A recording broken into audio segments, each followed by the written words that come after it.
जहलम में वजीर आला की इंस्पेक्शन टीम के अस्पतालों में अचानक छापे गफलत पर एमएस और डीएमएस को मुअत्तल करने की सिफारिश कर दी, जबकि दौरान ड्यूटी सोते हुए अस्पताल मुलाजमीन को मौके से गिरफ्तार करवा दिया। वजीर आला पंजाब की इंस्पेक्शन टीम ने अलिस सुबह डिस्ट्रिक्ट हेडक्वार्टर अस्पताल जहलम और तहसील हेडक्वार्टर अस्पताल सुहावा में अचानक छापे मारे, जहां ड्यूटी में गफलत और लापरवाही सामने आने पर फौरी कार्रवाइयां की गईं।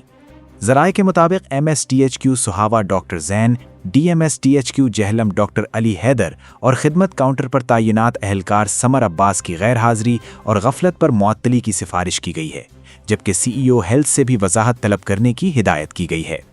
छापों के दौरान THQ सुहावा में चौकीदार समेत 4 अहलकार ड्यूटी के दौरान सोते हुए पाए गए, जिन्हें गिरफ्तार करके थाना सुहावा मुंतकिल कर दिया गया और मुकदमा दर्ज कर लिया गया। गिरफ्तार अफराद में चौकीदार Numan Ahmed, sanitary supervisor Mohammad Imran, sanitary workers Shahzad और मोहम्मद अफजल शामिल हैं।